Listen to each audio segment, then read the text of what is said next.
Ele só deu o fico quando o Grêmio foi campeão. Isso. Lembra disso? Vocês lembram disso? Dúvida, né? E aí, que o Flamengo veio forte aquela vez. Exatamente. No Aí Renato, teve mais uma questão de turbulência, a torcida fica ou não fica, e o Renato, que nem o Rada disse, né, dando aquela valorizada e tal, ficou, e o Grêmio não foi campeão da Libertadores, na minha opinião, por uma passada de mão na bunda que fizeram na gente. Pra mim foi isso, contra o né, River. por tudo que aconteceu. E aí, 2019, cara, a gente tem uma turbulência também, assim, do Renato já escalando demais o André, a torcida indo muito contra a questão do André, e aí o Renato vendendo aquela ideia do melhor futebol do Brasil, chegou lá, uma lapada do Flamengo, 5-0. E aí, vai renovar ou não vai renovar? Renovou. E agora uma turbulência. Todos os anos tem turbulência. É onde eu queria chegar. Todos os anos tem turbulência com o Renato. Ano passado teve uma outra turbulência também bem forte, que foi depois daquele jogo contra a Católica, que o Grêmio toma 2-0 numa atuação vergonhosa do Grêmio. O Grêmio não chutou a gol. Lembro até hoje um jogo transmitido pelo Facebook. E o Grêmio corria o sério risco de ficar fora da Libertadores da América, ainda verdade. na fase de grupos. Sim, né? E aí também, se eu não me engano, teve uma coletiva do presidente junto ao Renato no dia seguinte, enfim, que houve uma gestão de crise. E isso o Grêmio sabe fazer muito bem, cara. Gerir crise. A gente tá tendo uma aula do outro lado lá de como não lidar numa crise. O Grêmio, ao contrário, o Grêmio faz muito bem isso. O Grêmio sabe lidar muito bem com as crises. E foi isso que, além, obviamente, da idolatria do Renato e da simbologia que o Renato ganhou nesses últimos 4 anos, isso tudo somado faz com que o Renato vá permanecendo e olha, cara, até ia perguntar pra vocês aí, tanto a galera da live, depois a gente vai ler uns recados, como a da galera da mesa, o Rado, o César, o Mário. Em fevereiro, vocês hoje seriam a favor da permanência do Renato mais uma temporada, ou vocês ainda vão naquela de não, depende do que acontecer agora até lá, digamos assim? Posso puxar primeiro? Vai lá. Eu vou manter o meu comentário de 2 meses e meio atrás. Balanço, sem usar coração, usando a razão. Faz um balanço. Se pender pro lado muito mais positivo, se renova, senão não se renova. Simples. Eu continuo nesse meu pensamento. Boa. Porque assim, eu vi bons jogos do Grêmio agora numa retomada, mas um peso de camiseta como o de ontem, um clube que é tão grande quanto o Grêmio, não rolou gol. Com 2 é mais. Sim. Isso me preocupa. E na Libertadores não tem choro, velho. Tu não recupera. 2-0 fora, 1-0 fora já é complicado de virar. E eu falo isso não é por vacinação. Não tô me vacinando. Porque o futebol é assim, cara. Na Libertadores não tem, entendeu? Então eu fico receoso. Por isso que eu digo, vamos fazer um balanço com o Renato no final da temporada, que é em fevereiro. E aí, sendo positivo, muito mais positivo, cara, renova. Eu amo o Renato, cara. O Renato tá aqui na minha pele, né? Eu tenho ele tatuado, então, entendeu? Mas vai daí, faz o comentário de vocês aí, vai, César. Eu até tô meio quieto ainda nesse começo de programa, nessa primeira metade do programa, ouvindo vocês confabularem sobre o Renato, enfim. Eu falava há um tempo que eu não via muita perspectiva de o Renato tirar algo diferente da equipe do Grêmio, né? Principalmente quando ele ficava naquelas teimosias, assim, né? Daquelas escalações que a gente sempre conhece que o Renato faz, né? Nas 3 passagens foi assim, né? Agora não poderia deixar de ser. Mas, cara, uma coisa que eu sempre falava pra vocês aqui nas lives, enfim... Por que o Renato faz o que ele faz, cara? Sabe? Ele poderia deixar de inventar algumas coisas e, claro, a gente não sabe dia a dia e tal, mas por que ele faz o que ele faz, né? Se ele não tivesse esse porém, cara, eu nem pensaria, sabe? Porque aí eu vou dar meus pontos positivos, né, pro Renato e o porquê eu acho que ele deveria renovar no final de fevereiro. Cara... Às vezes a gente tem uma triste mania de pensar que a grama do vizinho é sempre mais verde, né, cara? Dá uma olhada pros treinadores do futebol brasileiro. O Rogério Ceni rodou. Trouxeram o assistente do Guardiola pro Flamengo. Olha o que virou o Flamengo. O próprio Roger Machado, né, girou. Roger Machado girou. Mano Menezes tomou 4 agora. O Jorge Jesus ganhou bastante coisa pelo Flamengo. Teve o Felipão antes lá, né? Mas eu olhei um jogo do Benfica e Braga, esse final de semana. Benfica sofreu, cara. Sofreu. Com o JJ no comando. Cebolinha então, assim, Cebolinha titular, mas foi substituído depois. Ele não anda muito bem, né?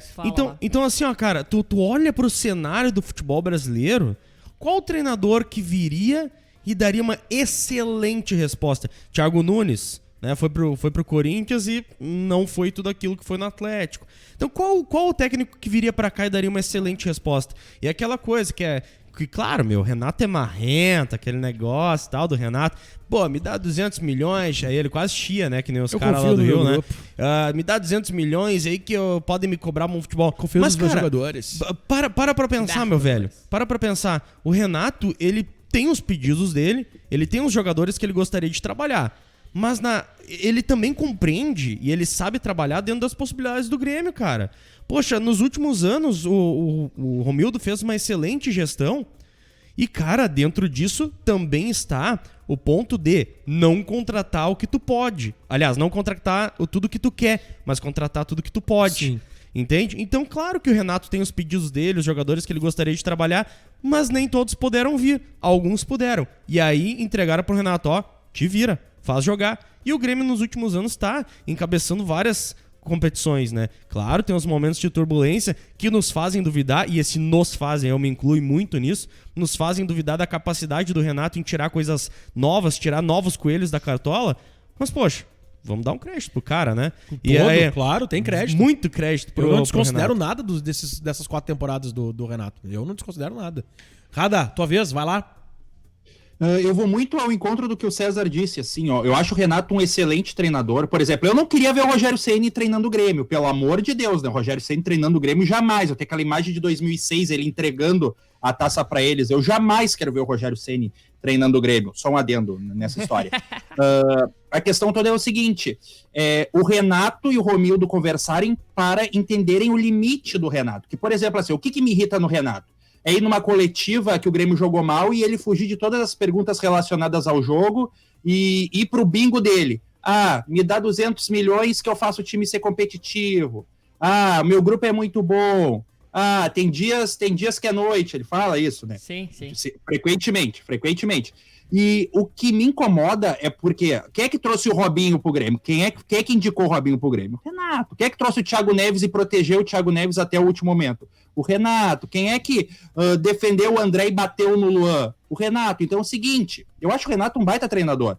Quando o Renato tá focado e fala assim, esse é o grupo que eu tenho, são essas peças que eu tenho, então eu vou fazer e desenvolver o meu grupo com as peças que eu tenho. Quando ele insiste nos erros, como o Robinho, o Thiago Neves, assim, aí isso que acaba irritando. Aí vai pra coletiva, reclama que não tem 200 milhões para gastar, mas é ele que traz Thiago Neves, é ele que traz Robinho. E ele que faz o Grêmio ser tricampeão da América sem os próprios 200 milhões, né? O Grêmio é campeão Exatamente. Da América sem 200 milhões. É nisso que eu ia chegar. O Grêmio, na final do Gauchão, fez uma boa partida lá em Caxias, beleza, mas na Arena o Caxias foi melhor que o Grêmio. E o orçamento do Caxias é 10 vezes inferior ao Grêmio. O Grêmio perdeu pro Sport na Arena. O investimento do Sport é inferior ao Grêmio. O Grêmio não conseguiu vencer o Fortaleza. O investimento do Fortaleza é inferior, entendeu? Então ele usa a muleta dos 200 milhões quando convém, quando ele quer fugir do assunto jogo, entendeu? E isso que me irrita, assim. Às vezes o cara quer falar, se a gente não jogou bem, eu tenho que melhorar, o time tem que melhorar, a gente tem que crescer, a gente não pode deixar o Sport ganhar na Arena. Um discurso mais realista. Quando ele já vai pro discurso mais da fantasia, do imaginário, isso me incomoda. Mas como eu disse no início, eu acho o Renato um baita treinador. O que ele fez com o Grêmio em 2016, 2017, é de um treinador top da América. Eu me lembro que até em 2017, 2018 eu fiquei de cara que o Renato não estava entre os 5 melhores da FIFA, dos melhores treinadores do ano. Porque eu acho que o Renato, a evolução do Renato como treinador é algo notório. Eu só acho que ele tem que encontrar o limite dele, e aí depende muito do Romildo, de chegar assim, Renato, seguinte, eu sei que eu não tô te dando 200 milhões, mas também a gente não vai pegar esses refugos aí que tu quer proteger, que tu quer Thiago Neves, Robinho, não vamos trazer esses caras, vamos trabalhar o que tem. O Jean-Pierre não joga mais que o Thiago Neves, o Ferreira não joga mais que o Robinho na direita. Mas o próprio Pinares, né? A própria contratação do Pinares é uma resposta, né? Não vai trazer mais bruxo, agora é comigo.